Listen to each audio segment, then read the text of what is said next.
नमस्कार, म मानवरी थापा।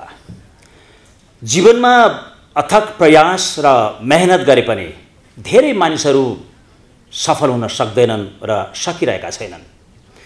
तर आज हामीसँग एकजना यस्तो सर्जक र व्यक्तित्व हुनुहुन्छ जो एउटा विधामा हैन, विभिन्न विधामा सफल हुनुहुन्छ। चाहे त्यो गायनको क्षेत्रमा होस्, लेखनको क्षेत्रमा होस्, चाहे त्यो नायकको क्षेत्रमा होस् वा हास्य विधामा, विभिन्न तह र तबकाका श्रोता र दर्शकका बीच अत्यन्त लोकप्रिय कलाकार मानिनुहुन्छ। त उहाँ हुनुहुन्छ आजको हाम्रो अतिथि, वरिष्ठ कलाकार सर्जक हरिवंश आचार्य। नमस्कार। समाज र राष्ट्रका लागि यहाँले अघि हाम्रो अनौपचारिक कुराकानीमा कलाकारिताको क्षेत्रमा कति वर्ष भयो होला भन्दा 50 वर्ष भयो भन्नुभयो। भनेपछि यति लामो समयसम्म समाज र राष्ट्रका लागि आफूले के दिए जस्तो लाग्छ र के चाहिँ बाँकी छ जस्तो लाग्छ?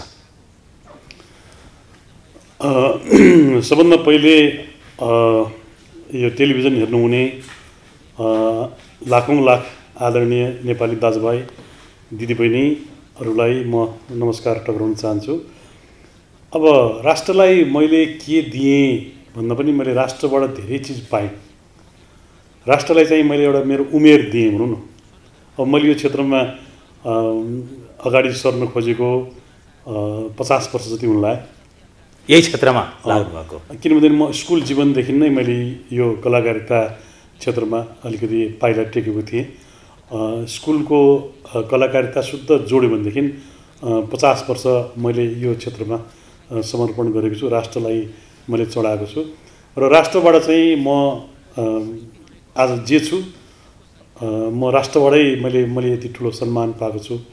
मलाई कुनै ठुलो पद के अरे तकमा यो यस्ता कुराले भन्दा पनि मैले निरन्तर राष्ट्रबाट माया पाएको छु र नेपाली दाजुभाइ दिदीबहिनीहरूको यत्रो ठुलो सद्भाव मैले पाएको छु। त्यो लागि मेरो राष्ट्रले दिएको, म नेपाली भएकोमा मलाई असाध्यै ठुलो गौरव लाग्छ र मैले नेपालबाट सम्मानित भएर आज सम्मानित नागरिकको हैसियतमा बाँच्न पाइरहेको छु।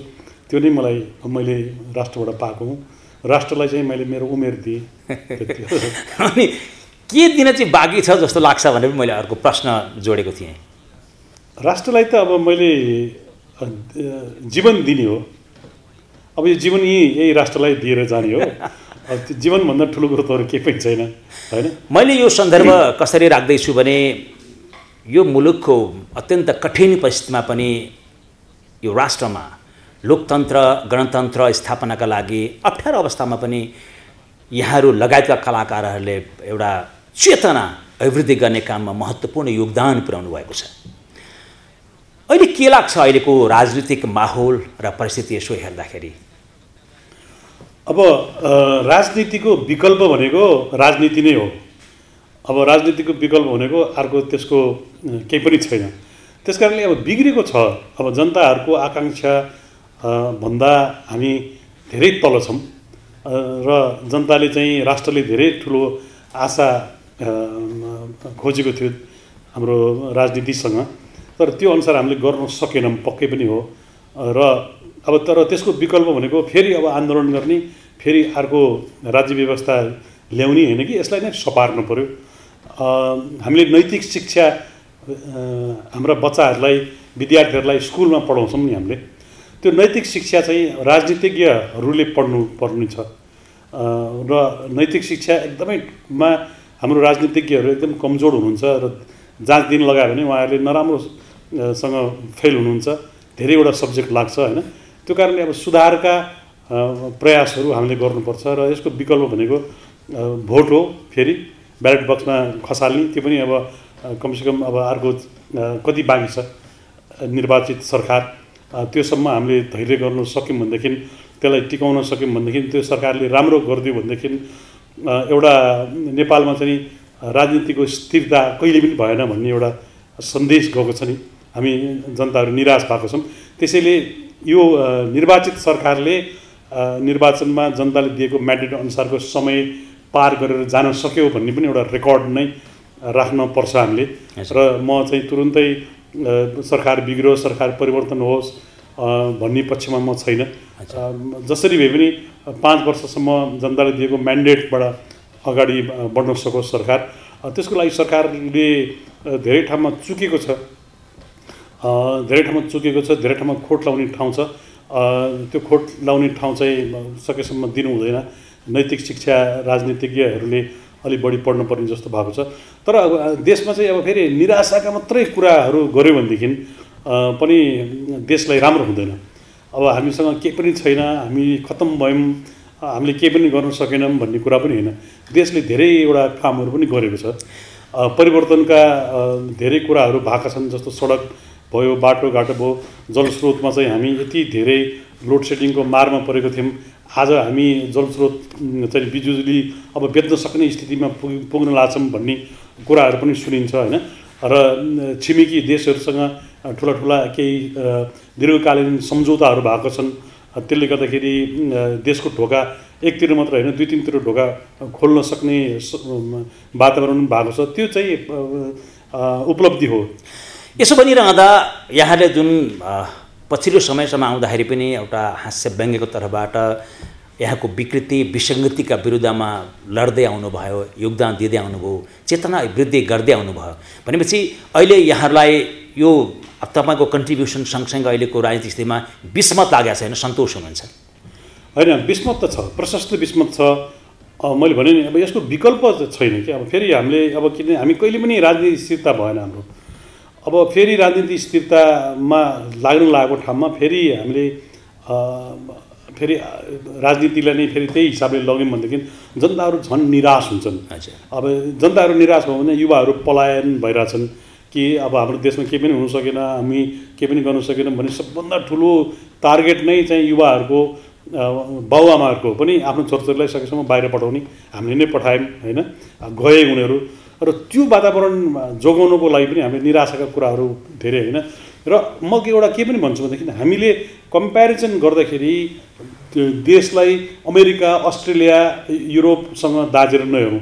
हाम्रो देशको भूगोल हामी कहाँनिर छौँ, हाम्रो छिमेकीहरू कस्ता छन् र छिमेकीहरूको परिस्थिति, छिमेकीहरूको विकासको क्रम हेर्ने हो भनेदेखि हामी पछि त परेका छौँ, तर धेरै निराश हुने स्थिति चाहिँ पक्कै पनि छैन होइन।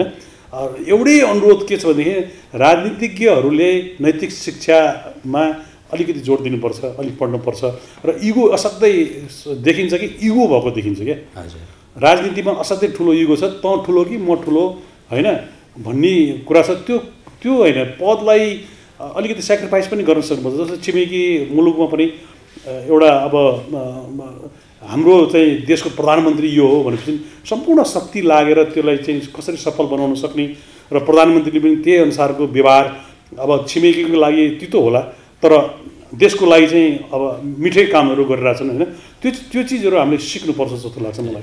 अब एक क्रममा अब यहाँ एउटा वरिष्ठ हास्य कलाकार सँगसँगै एउटा गायक पनि होइन, धेरै श्रोताले दर्शकहरूले रुचाएको कलाकार पनि हुनुहुन्छ। यस बिचमा एउटा गीत हाम्रो दर्शकहरूलाई प्रस्तुत गरिदिउँला।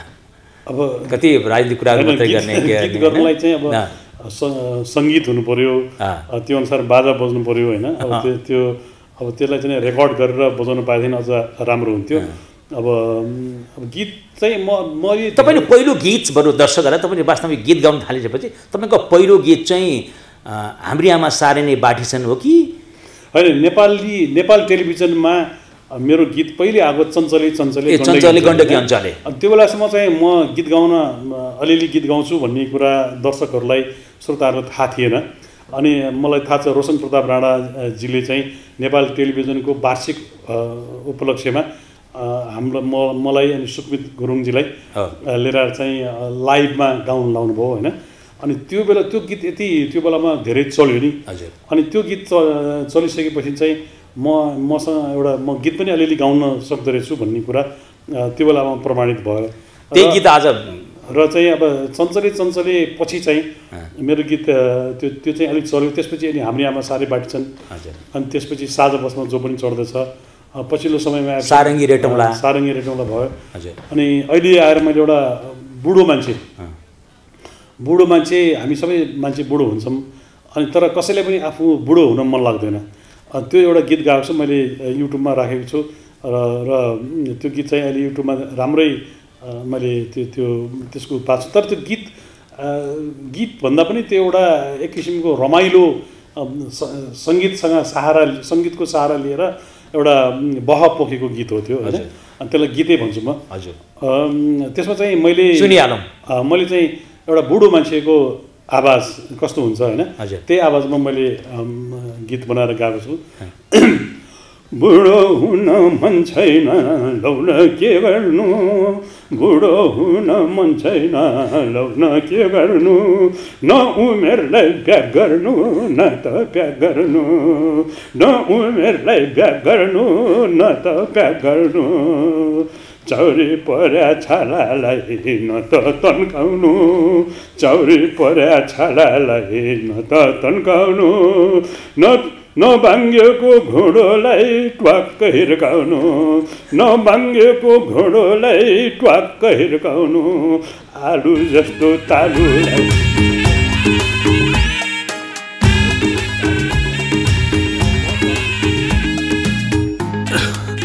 साह्रै गाह्रो हुँदो रहेछ यो भर्याङ उक्लिनु पनि स्वा स्वा हुने एकछिन बस्छु अनि गाउँछु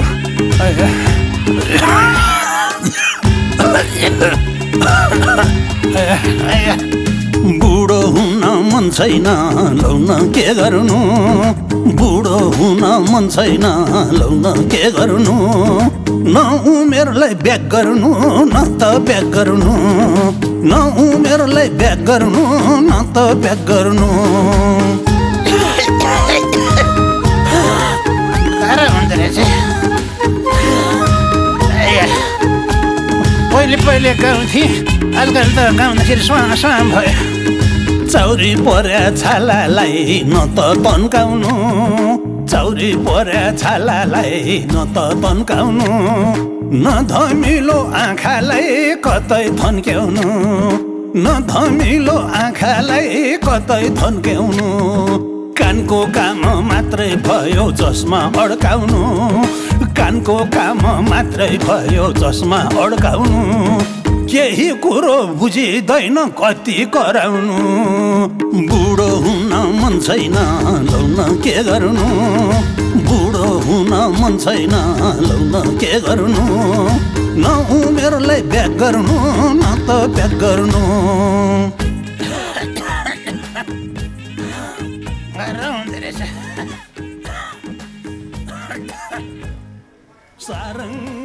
आदि दर्शकवृन्द अहिले भर्खरै हाम्रो आजको अतिथि हरिवंश आचार्यजीले गाउनुभएको बुढो हुन मन छैन मैले के गर्नु भन्ने गीत हामीले प्रस्तुत गऱ्यौँ उहाँ आफ्नो स्वरबाट पनि गाउँदै हुन्थ्यो सँगसँगै हाम्रो स्टुडियोका साथीहरूले फेरि हाम्रो यो स्क्रिनमा प्रस्तुत गरिदिनु भयो यो गीतको बारेमा अलिकति किन यही खालको गीत चाहिँ यहाँले गाउने सोच बनाउनु भयो साँच्चीकै तपाईँले अहिले हेर्दा र त्यहाँ त आकाश जमिनको फरक देखिन्छ हरिवंश अब यस्तो छ यसमा चाहिँ के भनेदेखि अब गीत गाउनलाई मसँग चाहिँ नारायण गोपाल दाईको जस्तो स्वर छैन बच्चु कैलाश दाईको जस्तो स्वर छैन दीप श्रेष्ठ दाईको जस्तो स्वर छैन होइन अब मैले गीत गाउने भनेको एउटा टिपिकल टाइपको एउटा मेरो एउटा स्केल गीत गाउने स्केल छ नि मेरो अलिक धेरै माथिबाट म गीत गाउन सक्छु होइन त्यो एउटा मेरो गीतको चाहिँ मैले गाउने एउटा विशेषता हो र त्यसबाट नै म चलेको हुँ र मलाई प्रेम गीतहरू गाउँदाखेरि त्यति बिति ठ्याक्क परेको जस्तो लाग्दैन मलाई अलि रमाइलो गीत जस्तो अब चञ्चली पनि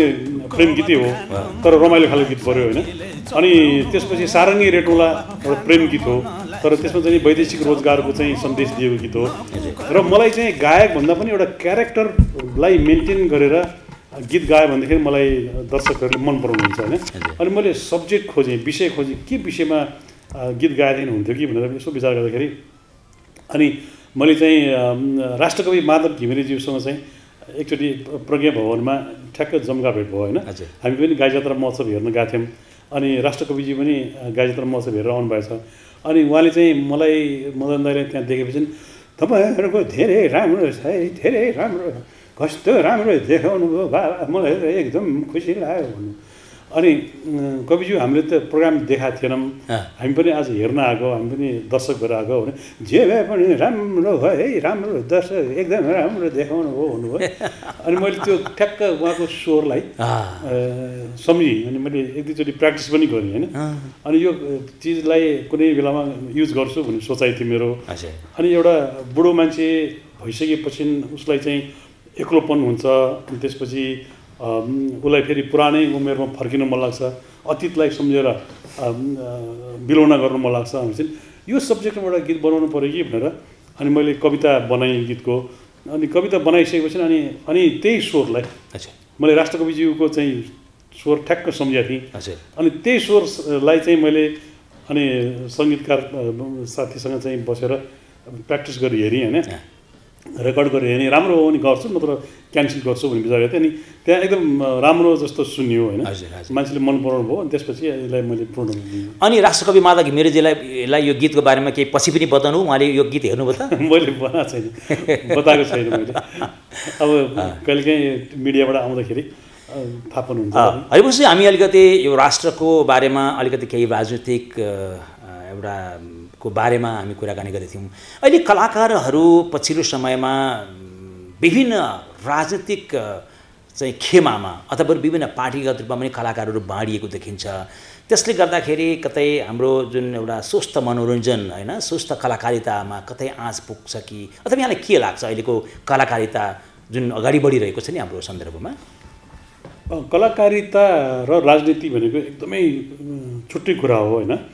अनि राजनीति आस्था एउटा दलप्रति राखेर हिँडिसकेपछि उसको मनमा भित्रै एउटा आफ्नो आस्था त भइहाल्छ मान्छेको होइन। तर बाहिर चाहिँ त्यसलाई एक्सपोज गरेर जाँदाखेरि कलाकारलाई त सबै दलहरू चाहियो नि, सबै दलको समर्थन नभइकन सबै राजनीति सिद्धान्तका मान्छेहरूले मन नपराइकन त्यो मान्छे पूर्ण कलाकार हुन सक्दैन। त्यस कारणले पूर्ण कलाकार हुनको लागि कुनै राजनीति दलप्रति झुकाव राखेर उसको स्लोगान बोकेर हिँड्यो भनेदेखि अर्को पक्षको मान्छेले चाहिँ उसलाई मनभित्र सजिलैसँग उसलाई अटाउन राख्न सक्दैन। त्यो कारणले गर्दाखेरि कलाकारिता र राजनीति भनेको ठ्याक्कै फरक कुरा हो। एकचोटि अमिताभ बच्चन तपाईँले देख्नुहुन्छ, एकचोटि अमिताभ बच्चनले पनि चुनाव लड्नुभयो नि होइन भारतमा, उहाँले लड्नुभयो। त्यसपछि उहाँले चाहिँ त्यो पद छोड्नुभयो पछि। र मैले जिन्दगीमा गरेको एउटा सबभन्दा ठुलो भुल रहेछ राजनीतिमा मैले लागेर मैले चुनावमा लागेँ, त्यो चाहिँ मेरो एउटा जिन्दगीमा मैले सबभन्दा ठुलो गरेको भुल हो रहेछ भन्नुभयो होइन। अनि त्यो चिज पनि हामीले अनुसरण गर्नुपर्दछ कि अहिले हामीलाई सबै मान्छेहरूले मन पराउनुहुन्छ, माया गर्नुहुन्छ, सबै राजनीतिक दल पक्ष विपक्ष सबैले हामीलाई माया गर्नुहुन्छ। र त्यो कारणले गर्दाखेरि कलाकारितामा चाहिँ टिकिराख्नको लागि चाहिँ राजनीतिक सिद्धान्त आफ्नो मनमा भएको सिद्धान्त पनि बाहिर पोखेर हिँड्नु हुँदैन जस्तो लाग्छ मलाई। र तर मान्छेको आफ्नो व्यक्तिगत विचार हो, कसैलाई त्यो चिज बोकेर हिँड्दाखेरि पनि फाइदै भएको छ होइन, कसैलाई बेफाइदा पनि भएको छ, त्यो आफ्नो कुरा हो। तर कलाकारिता चाहिँ गर्ने मान्छेले राजनीति गर्ने हो भनेदेखि कलाकारिता छोडेर अनि राजनीति गर्दाखेरि राम्रो हुन्छ जस्तो लाग्छ मलाई। हरिवंश आचार्यका विभिन्न विधाहरूमा त्यत्तिकै दर्शकले रुचाइएको अवस्था छ होइन, त्यति मन पराइदिनु भएको छ, गीतमा पनि त्यत्तिकै, अभिनयमा त्यत्तिकै होइन, फिल्ममा पनि तपाईँको त्यत्तिकै दर्शकले रुचाउनुहुन्छ। यसो भनिरहँदा अलिकति हास्य विधामा जुन अहिले अब एउटा प्रविधिको विकासले गर्दा ग्लोबलाइजेसनले गर्दाखेरि विभिन्न अन्तर्राष्ट्रिय च्यानलहरू मार्फत विभिन्न हास्य कार्यक्रमहरू एकदमै आइरहेका छन्, नेपालबाट पनि त्यस्ता खालको कार्यक्रम आइरहेका छन्। त्यसले गर्दाखेरि कस्तो खालको अहिले ट्रेन हामी कहाँ आउनुपर्छ होला, अथवा यहाँलाई कोही मनपर्ने तपाईँको पुस्तापछिका कोही कलाकारहरूको नाम लिनुपर्दा के भन्नुहुन्छ होला? यस्तो प्रविधिको विकास चाहिँ हाम्रो देशमा एकदमै विकास भयो होइन। अब डिजिटल युगमा हामी प्रवेश गऱ्यौँ, पिक्चरको क्वालिटी एकदमै राम्रो क्वालिटी देखिन्छ। तर देशमा चाहिँ औद्योगिकरण चाहिँ पुरा नभइकन जुन देशमा उद्योगको विकास हुन्छ नि त्यो देशमा मात्रै टेलिभिजन फर्स्ट आउँछ। जस्तो हाम्रो देशमा टेलिभिजन राम्रोसँग फर्स्ट आउन सकेको छैन, अनगिन्ती टेलिभिजन स्टुडियोहरू छन्, तर तिनीहरूले दिने भनेको खालि न्युज, बिहानदेखि बेलुकासम्म न्युज दिने। अनि स्टुडियोमा प्रडक्ट हुने प्रोग्रामहरू एकदमै कम होइन। अब टक प्रोग्राम गर्ने इन्टरटेनमेन्ट प्रोग्राम भनेको ज्यादै नगर्ने थोरै रूपमा मात्रै छ हैन। त्यो कारणले गर्दा अब भर्खर सुरुवात भएको छ। सुरुवात चाहिँ अब विभिन्न टेलिभिजनहरूले सुरु त गर्नुभएको छ, तर त्यो हुनुको लागि चाहिँ त्यो सक्सेस हुनुको लागि चाहिँ देशमा औद्योगिक वातावरण राम्रो भयो भनेदेखि स्पोन्सरसिप एकदमै राम्रो पाइन्छ। स्पोन्सरसिपको विकास नभइकन कलाकारहरूले राम्रो पैसा पनि पाउँदैनन्, प्राविधिकले पनि राम्रो पैसा पाउँदैनन् र मेहनत हुँदैन। त्यो कारणले अहिले हामी सजिलैसँग हाम्रो आकाशमा अनगिन्ती च्यानल विदेशी मिडियाहरू छन् होइन। सजिलैसँग एक पैसा तिर्नु परेन हाम्रो घरमा आछन् र अब सरकारले चाहिँ त्यो विदेशको च्यानलहरूलाई व्यवस्थित गर्ने अनि के अरे क्लिन फिड दिने अनि त्यसपछि विज्ञापन देखाउन नपाइने भन्ने एउटा कुरा उठाएको थियो। त्यो कुरा फेरि सेलाएको छ। त्यो एउटा भयो भनेदेखि सबै नेपाली कलाकार प्राविधिकहरूको एउटा कल्याण हुन्थ्यो जस्तो लाग्छ। हुनु पनि हाम्रो देशमा 25 अर्ब रुपियाँको चाहिँ व्यापार हुन्छ अरे विज्ञापनको। तर विदेशीहरूले हाम्रो देशलाई एक पैसा पनि ट्याक्स नदिकन विदेशी प्रडक्टहरूको खुल्ले आम नेपालमा चाहिँ विज्ञापन गरिरहेछ होइन। त्यो चाहिँ भारतमै पनि कतिवटा स्टेटको आफ्नो नियम हुन्छ। त्यो स्टेटले आफ्नै विज्ञापन राख्छ, आफ्नै भाषाका विज्ञापनहरू राख्छन् होइन। त्यसरी उनीहरूले त त्यसो गर्छन् भनेदेखि हामीले त्यसो गर्नलाई हामी डराउनु पर्दैन, खुट्टा कमाउनु पर्दैन जस्तो लाग्छ। त्यस गर्दाखेरि हाम्रो नेपाली कलाकारहरूको पनि कल्याण हुन्छ र अरू मनोरञ्जन दिन सक्ने कार्यक्रम उत्पादन गर्न सकिन्छ। त्यसपछि अनि जो नेपालमा विज्ञापन नगरिकन नहुने टिमहरू हुन्छ नि, त्यसपछि नेपालको प्रोग्रामलाई फोकस गर्छ नि उनीहरूले। अनि त्यसपछि हामीले बनाएको प्रोग्रामहरूमा स्पोन्सरसिप आउँछ। देशको मात्रै नभए विदेशका इन्डस्ट्रीहरूले पनि हामीलाई स्पोन्सरसिप दिन्छन्। त्यसपछि हाम्रो टेलिभिजन युग फर्स्ट आउँछ होइन। र अहिले चाहिँ सबैभन्दा फाइदाको कुरा के छ भने युट्युबमा अब मैले युट्युबको प्रचार गरेको चाहिँ होइन, तर युट्युबमा हामीले प्रोग्राम राखे बापत त्यहाँबाट केही पारिश्रमिक पनि हामीले पाउँछौँ र संसारभरिका मान्छेले चाहिँ त्यो चिजलाई हेर्न पाछन्।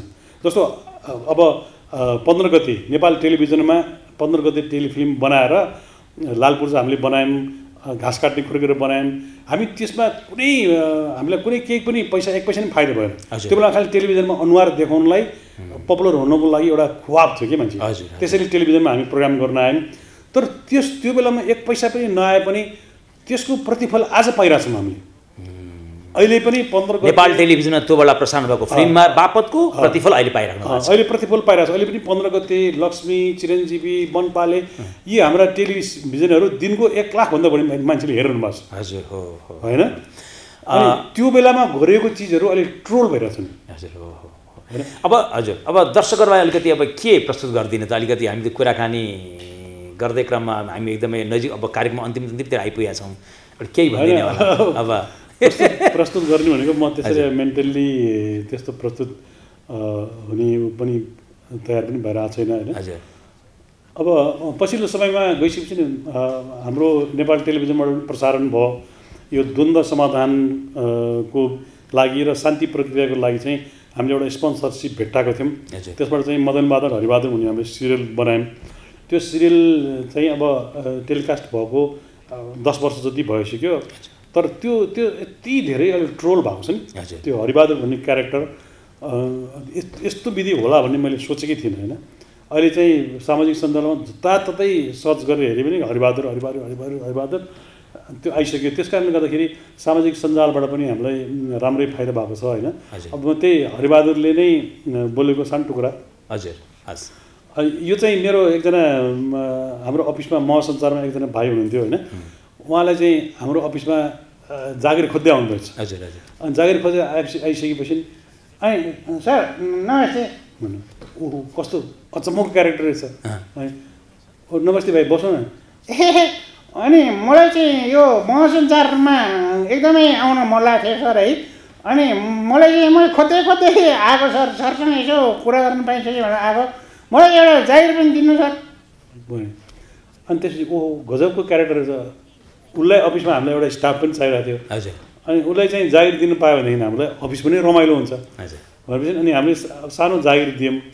जागिर दिएपछि त्यो मान्छेले भोलि के मलाई यस्तो रमाइलो लाग्थ्यो नि होइन, मन छोयो। अनि त्यसपछि चाहिँ मैले अनि मदनबहादुर हरिबहादुर सिरियलमा यही क्यारेक्टर गरेँ। तर त्यो बेला उहाँले यो जागिर छोडेर गइसक्नु भएको थियो होइन।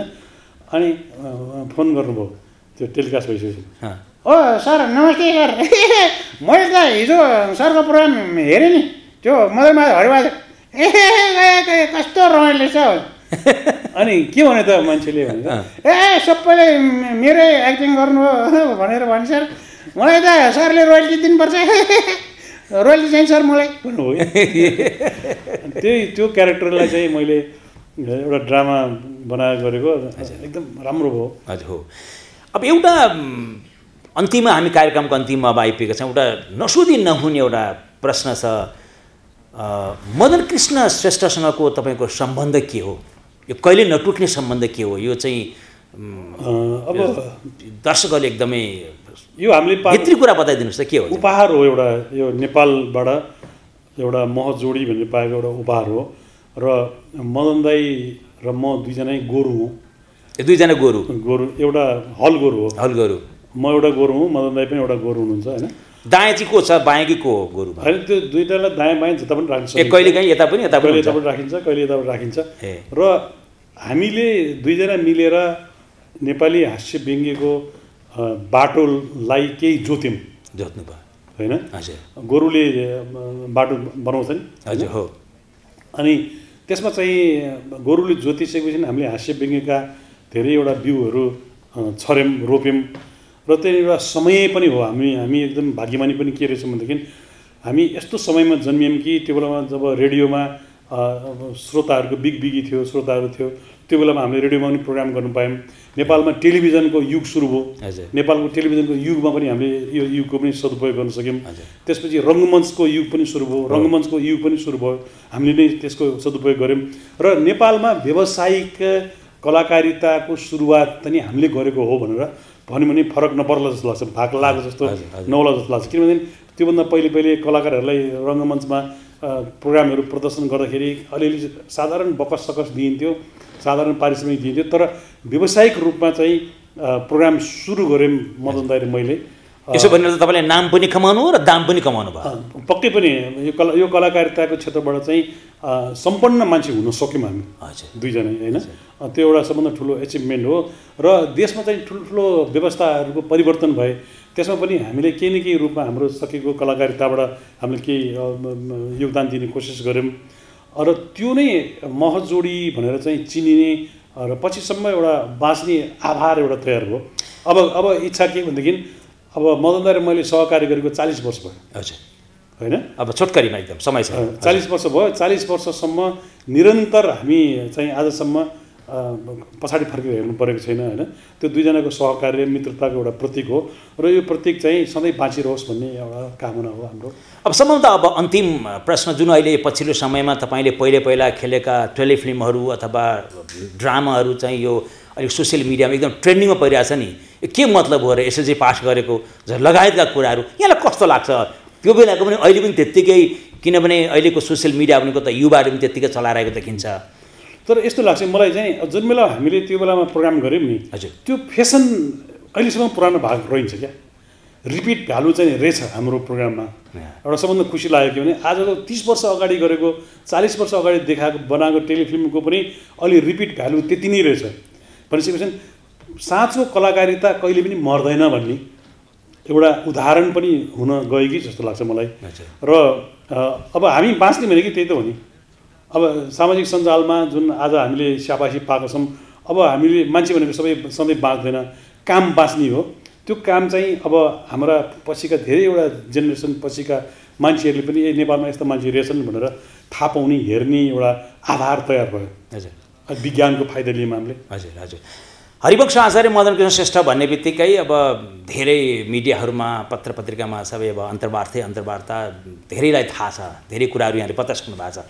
आज हाम्रो बाइस्कोप कार्यक्रममा धेरै दर्शकहरूलाई नथाहा भएको कुरा केही छ भने यसो भनिदिने कि?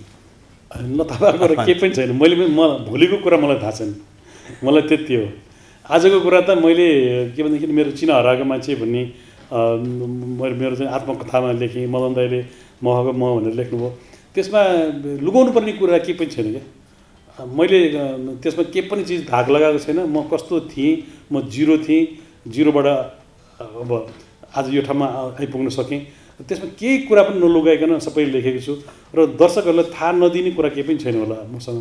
र भोलिको कुरा मलाई पनि थाहा छैन र भोलि के हुन्छ म दर्शकलाई म पनि भन्न सक्दिनँ जस्तो लाग्छ मलाई। दर्शकवृन्द, आज हामीले एकजना वरिष्ठ कलाकार, सर्जक, विभिन्न विधामा सफल व्यक्तित्व हरिवंश आचार्यसँग कुराकानी गऱ्यौँ। केही राजनीतिक पाटोको बारेमा पनि हामीले विचार विमर्श गऱ्यौँ र केही उहाँका कलाकारिताका विषयमा पनि उहाँले केही आफ्ना सृजनाहरू प्रस्तुत गर्नुभयो। हवस् त, आजले यो कार्यक्रमबाट हरिवंश आचार्यजी, म र आजको यो कार्यक्रममा खट्नुहुने सबै प्राविधिक साथीहरू पनि बिदा चाहन्छौँ। नमस्कार।